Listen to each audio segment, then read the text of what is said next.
Lines and angles exercise 6.2 इसका आज question number 2 हम पढ़ने वाले हैं। चलिए देखते हैं फिर क्वेश्चन क्या है आज का। इन फिगर, ये जो आपको फिगर दिख रही है इसमें A B is parallel CD, CD is parallel to EF। A B line parallel है CD के और CD पैरेलल है EF के, यानी इसका मतलब है हम कह सकते हैं ए बी पैरेलल है EF को, ठीक है ना। इसके बाद y is to z equal to 3 is to 7, ये दो एंगल्स का रेशियो गिवन है, हमें एंगल x को फाइंड करना है। ये वाला एंगल जो है इसको हमें ढूंढना है। देखिए सबसे पहले क्या है गिवन, हम y बाय z लिख सकते हैं ना 3/7 के बराबर, ये रेशियो में गिवन है, ठीक है ना। यहां से हम y की वैल्यू निकालेंगे तो 3/7 मल्टीप्लाई z, ये हमें y की वैल्यू मिल गई। अब ये जो एंगल है इसका नाम मैंने रखा है P, तो हम लिख सकते हैं let angle CON equal to P, ठीक है ना। तो इस वाले एंगल का नाम हमने P रखा। अब हमें पता है CD पैरेलल है EF को, और ये जो एंगल P है और एंगल Z ये अल्टरनेट इंटीरियर एंगल्स बन रहे हैं, ठीक है ना।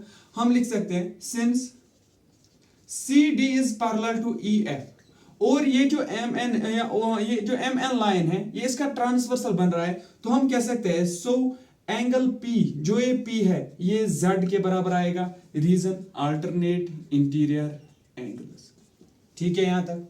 अब इसके बाद देखिए Y एंगल और P एंगल जो है ये लीनियर पेयर बना रहा है, ठीक है ना। नाउ हम लिख सकते हैं y plus P equal to 180, reason linear pair बना रहे हैं, ठीक है यहां तक। अब देखिए हम P की जगह पे वैल्यू Z डाल सकते हैं इसमें 180, क्योंकि अभी हमने देखा कि y ये P और Z जो है अल्टरनेट इंटीरियर एंगल्स है, तो इन दोनों की वैल्यू बराबर होगी।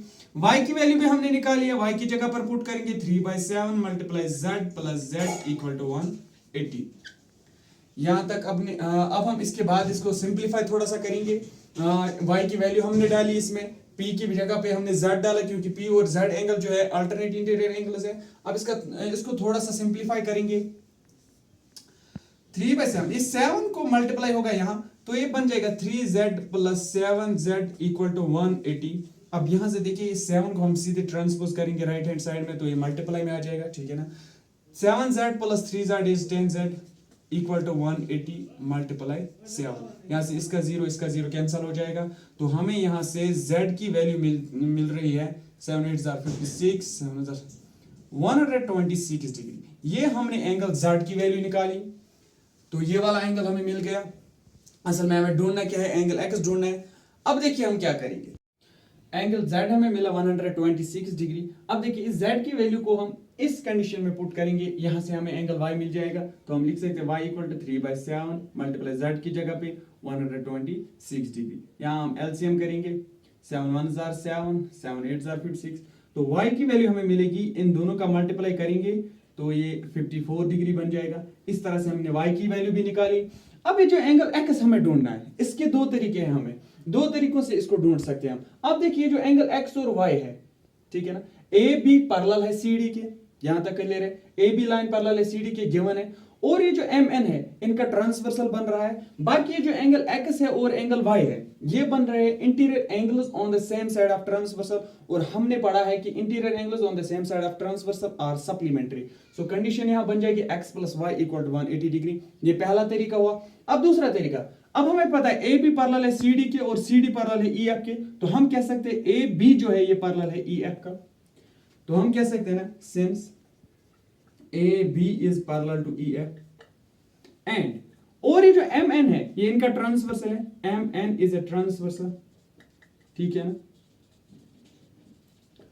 तो हम कह सकते हैं so angle x equal to angle z, तो एंगल x और एंगल z बराबर होंगे, ये अल्टरनेट इंटीरियर एंगल्स बन रहे हैं, ठीक है ना।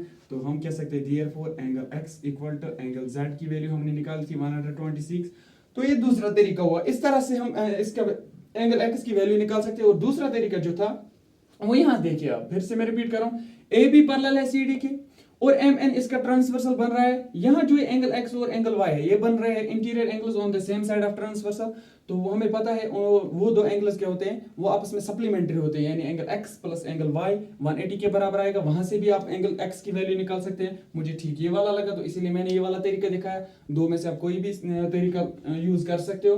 तो अब हम मिलेंगे हमारे नेक्स्ट वीडियो में, तब तक के लिए खुदा हाफिज।